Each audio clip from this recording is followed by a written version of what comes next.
I'll drop that motherfucker. Recorded from the heart of the Music City, Nashville, Tennessee. What's his name? Fucking Shrek? Hey man, every book is a children's book if the kid can read. Sobros Network brings to you the Sobros Power Hour. 4 of us wolves running around the desert together in Las Vegas, looking for strippers and cocaine. That's cute. I remember when I had my first beer. Let the SobrosNetwork.com team get you to your weekend faster. I just don't know how to express myself sometimes when I need to be properly different. This is the Sobros Power Hour podcast. I'm going to Shabooms! Lord have mercy, I'm about to bust.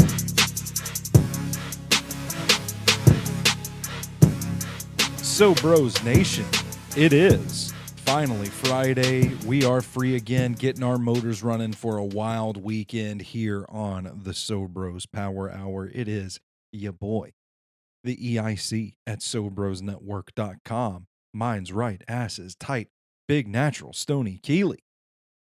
Flying solo on today's episode. Should be a light show, but those are my famous last words, notoriously on this show. I don't have a lot of Nashville stories of the week to get through this week, and I don't know how humorous this podcast will be, but I kind of want to take some time this week to just relish the moment a little bit, to just live inside this wonderful evening that I had with my wife on Wednesday night. I'm going to talk about an evening with James Taylor on this week's Sobros Power Hour. We've been on a roll. I haven't missed a Power Hour in like a month at this point. It's been great. We're knocking out shows left and right. I wasn't going to do one this week because the week got away from me a little bit. And I mean, truth be told, these things are designed. They're supposed to go up on early Friday morning so that you can listen to it on your Friday, get ready for your weekend faster, all that stuff. TGIF, Friday feeling, that kind of thing. And it's 1 o'clock on a Friday afternoon, and I'm recording this, so it probably tells you where this was in the pecking order of my responsibilities this week. I actually crossed it off the list. But then the more I thought about it, I thought, no, you know what? I'm going to get a window on Friday to get caught up a little bit, and then I'll be able to talk about this. Say to myself, Stoney, you don't have a single Nashville story prepared? No big deal. We'll just skip this one.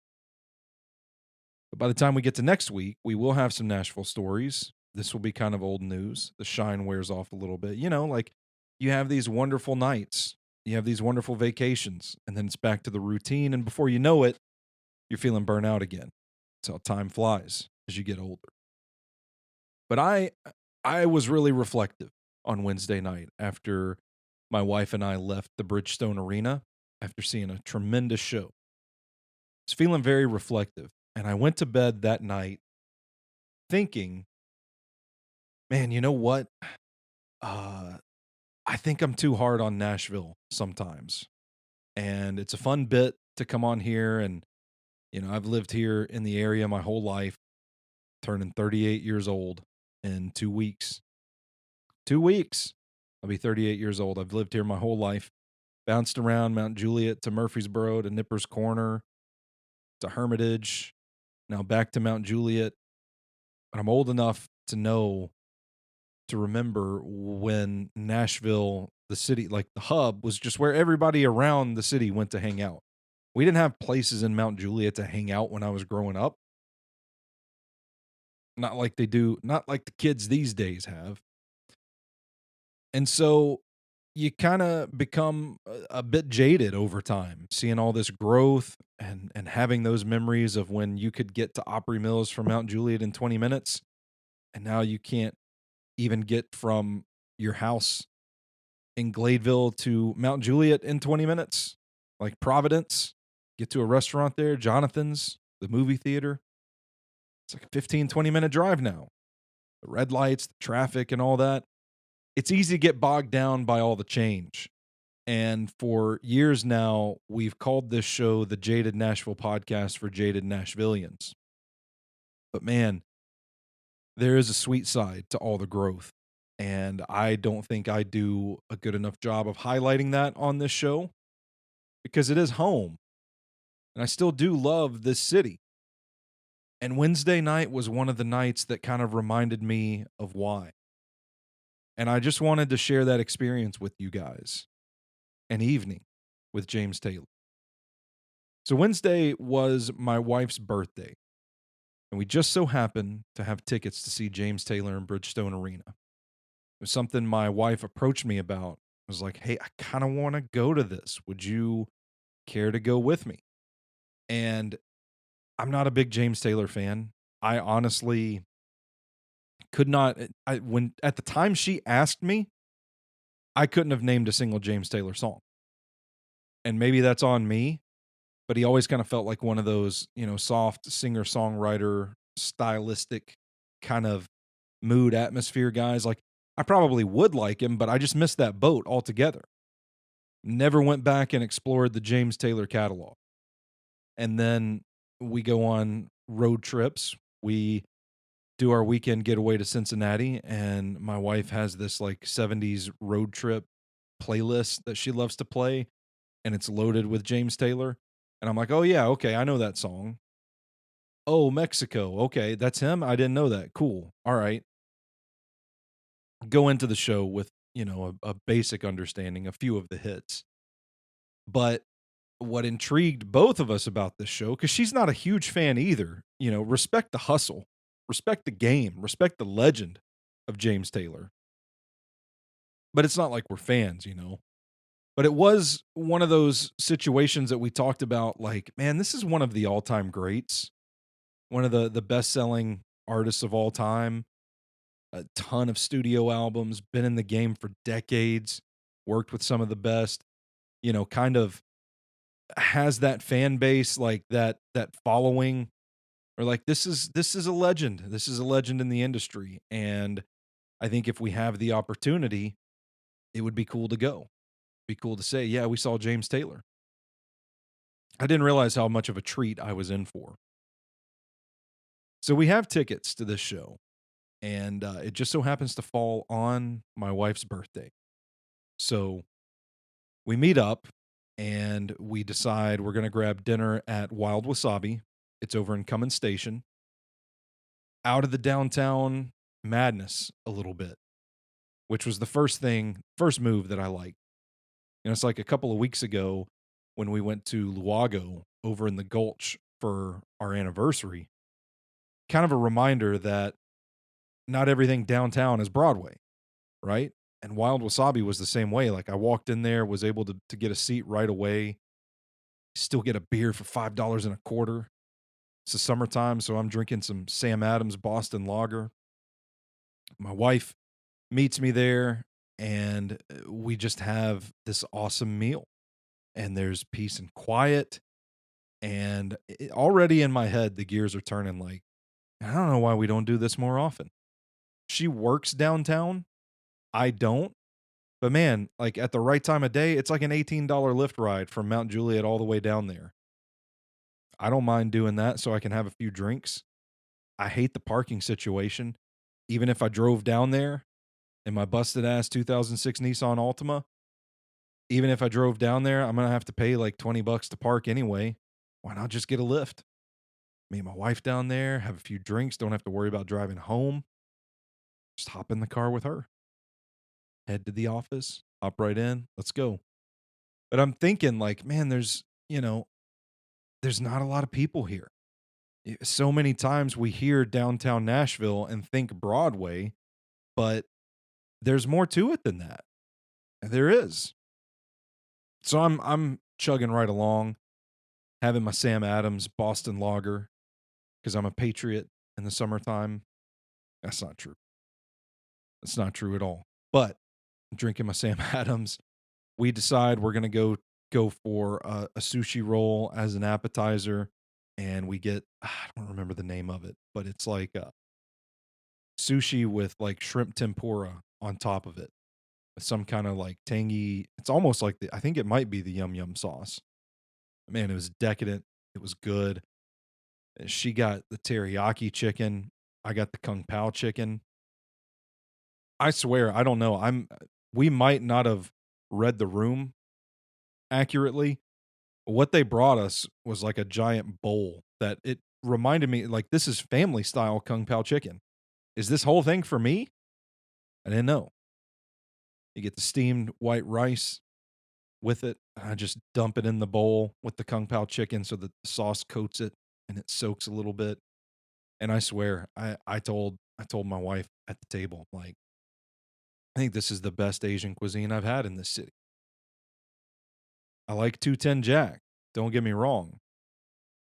And there are some places, she started the conversation with some places I hadn't heard of. And maybe I realized, like, oh, maybe I've only been to 2 Asian cuisine eateries in Nashville. Maybe I'm behind a little bit, but it was good. It was really good. And we had a lovely meal, a lovely dinner. We weren't bothered with a noisy bar. We weren't bothered by shoulder to shoulder traffic in the restaurant. It was nice and quiet. We could hear each other talk. And the food was so good. And it just reminded me of other experiences we've had around town, like Luago, like Butcher and Bee, like 210 Jack, like Audrey and Hawthorne, where you are kind of getting out of the downtown madness a little bit and you're having a better dining experience. And I thought, man, babe, why don't we do this more often? James Taylor didn't kick off until 8 o'clock that night. Oh man, he still got it, man. Got that energy. You wait for later in the night, have a couple glasses of wine, get the blood flowing to the right parts of the body. You're ready for James Taylor. Man knows what he's doing. So it's like 7 o'clock, and we decide we're going to start walking from Cummins Station to Bridgestone Arena. And my wife, we walk by the one hotel, and I just make a comment. I'm like, this looks like a cool fucking hotel. This kind of just looks cool. And she reminds me that that's where her and Zach's wife had dinner when Zach and I were down in Mobile, Alabama, covering the Senior Bowl. The wives met up and had dinner on the rooftop of this hotel, place called Harriet's Rooftop, if I'm not mistaken. Harriet's, I know. I don't know if it's Harriet's Rooftop or what, but so I make a comment like, oh, this looks cool. She's like, well, we got time. Like, how about we stop in for a drink? I'm going to show you this place. It's really cool. And so I say, okay, yeah, sure. Why not? We got time. What's a couple of cocktails, right? Ooh, like $54 for an old fashioned and a glass of wine. Tip included. Oof, tough scene these days. It's one thing we're not going to glorify on this podcast is the cost of fine cocktails in this city right now. But nonetheless, it's my wife's birthday. It's a beautiful evening. And, it's not too hot. We're right there in golden hour. So like the sunshine, the sunlight is hitting every window on every building and just radiating and bouncing around town and just illuminating the city in that way that a good golden hour can. It's a beautiful moment, right? And so we go up to the rooftop. We go up to Harriet's. And we walk in and you're just blown away. I mean, it's a rooftop bar in Nashville. There's a million of them down there for sure. And I've only been to a couple. But again, it occurred to me like, oh, wow, this place is downtown. Just a couple of blocks away, there's people puking in the streets. But right here, in this little corner of the city, we're nice and relaxed. We're enjoying ourselves. The pace seems to be a little slower. The vibes seem to be a little calmer. And so I got a cherry blossom old fashioned that is delightful. They get you the big ice cube and the whiskey, but man, Harriet's has one hell of a bourbon list, one hell of a whiskey list.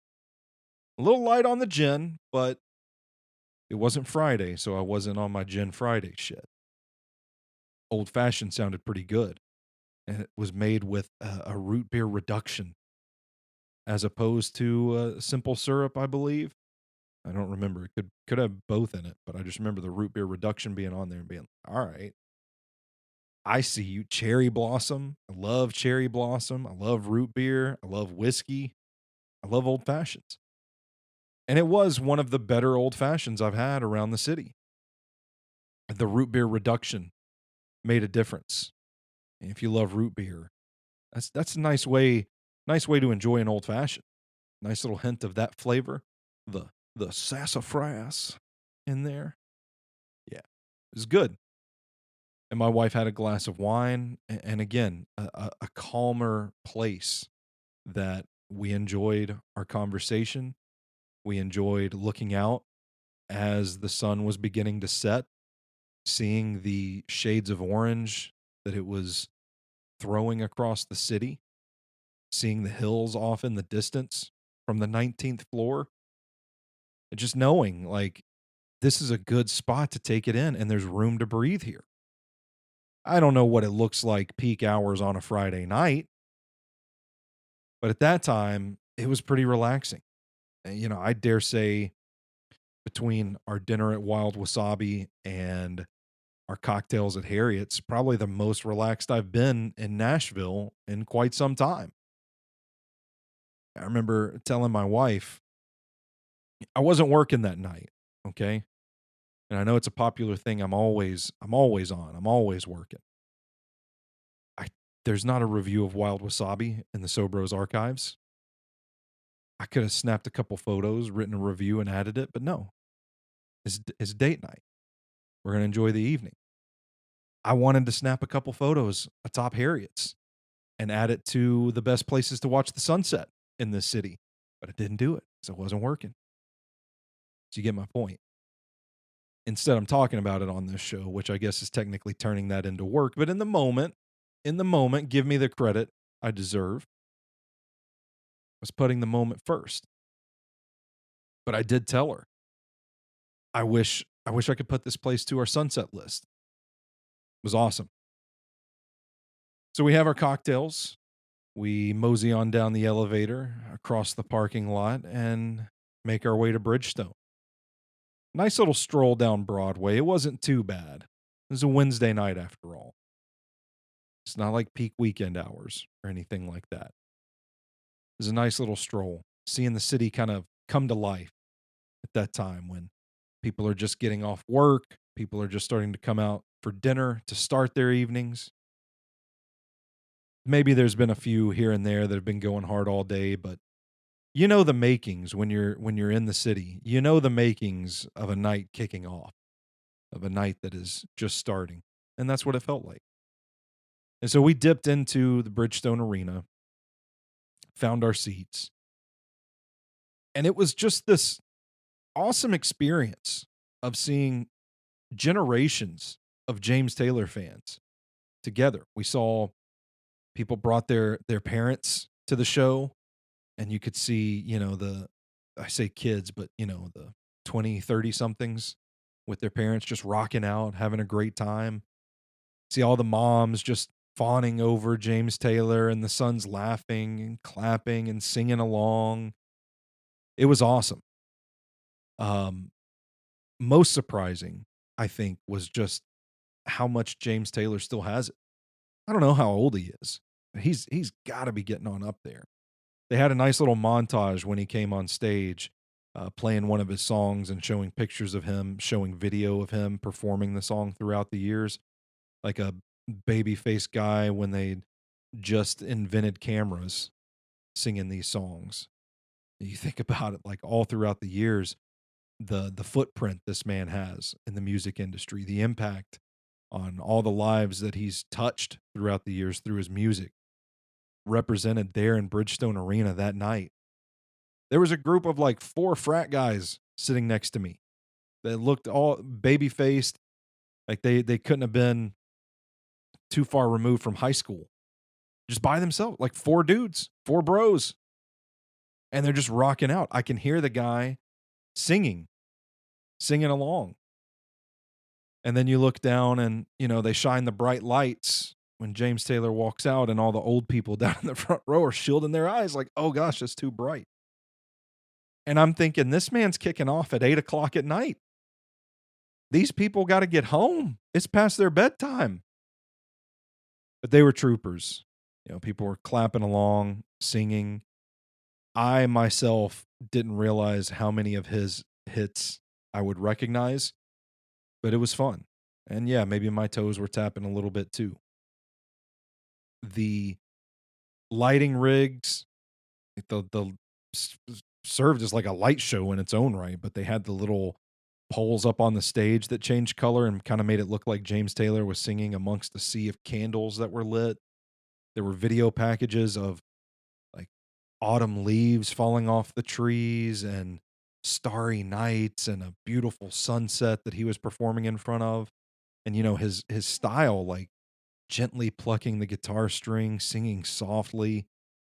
It's like I'm sitting in the arena at one point. I'm like, this is like experiencing live ASMR. It was really, again, like I hark back to this theme throughout the night, how relaxed I was and how long it's been since I felt like that downtown Nashville. And I didn't really count on James Taylor being as funny as he is, but the man's an entertainer. He takes off his jacket, ladies in the crowd, woo! He knows what he's doing. And then he walks back to the microphone. He said, "Oh yeah, you think that's something? I'm going to take my teeth out next." Got jokes. He pulled up his set list. It's like we had to write it down so we wouldn't forget. His set list is just laying down in front of him. Really cool. Really cool moment to learn that one of his backup singers was actually his son, Henry, as well. Like that was, I don't know, like you think back to the generations, right? The people that James Taylor has impacted through his music, and then you see like the legacy right there on the stage with him. What a cool thing that has to be for them. And then for us seeing it and seeing like the pride that he had in his eyes introducing his son.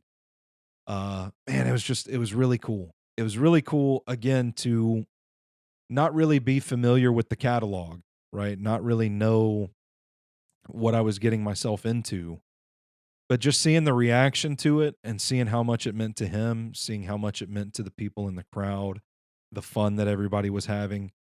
I am so glad that I went.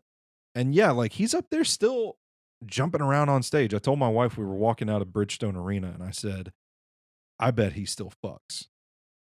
And she smacked my arm and told me to shush, but I stand by it. Like that man still has his sex appeal. He can still move. Why not? Good for James Taylor. Like I said on Twitter the other night, not a dry pair of panties in that place, mine included. It was an awesome show. He went, I think he played like 18 to 20 songs. Did 8, had an intermission, and then came back and played I don't know how many. And that second block is where he had all the hits. He made a comment about not understanding why they've started doing intermissions. And I wanted to just kind of gently tap him on the shoulder and say, hey, boss, your fan base is like average age of 65, 70 years old.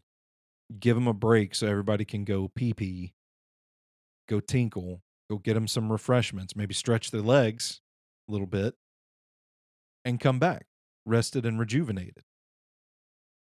But it was an awesome show. I mean, really special night for us. And I came away thinking, man, I'm going to recommend a James Taylor show to anybody I know.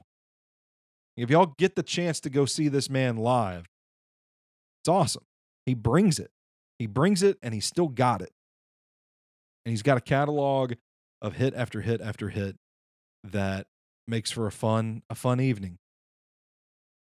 Took my picture with the sign that said "An Evening with James Taylor," and I'm like, man, it just sounds intimate. The way it's lit, the way it's produced, style. It's an intimate evening. But it did really hit me on the way home. So I was talking to my wife about it. I told her how glad I was that she talked me into it, how glad I was that she wanted to go, and how glad I was that we could make it happen. And it just got me thinking, like, maybe I am a little too hard on Nashville sometimes on this show, because I take it for granted that on a Wednesday night, we can go out and have a world-class meal, not be bothered, not be troubled by noise, crowds, anything like that. It's just a matter of finding those spots, picking your spots. We can go to a nice hotel bar, rooftop bar, enjoy a sunset, a good cocktail. Again, not really be bothered by crowds, noise, anything like that. It's an easy walk to our arena in the city. And even if it's not James Taylor, who knows who is playing on any given Wednesday night in Nashville. And it's a comfortable venue with great concession options. I don't think there's a bad seat in the house. And then we can just walk back to the car and drive home to Mount Juliet. It was a very peaceful night, and I think it's too often that I don't give the city credit for that. It's like we make fun of it, and we talk about the growth, and we talk about the crowds and the noise and the puking and the pissing and the shitting on Broadway. We talk about it all the time.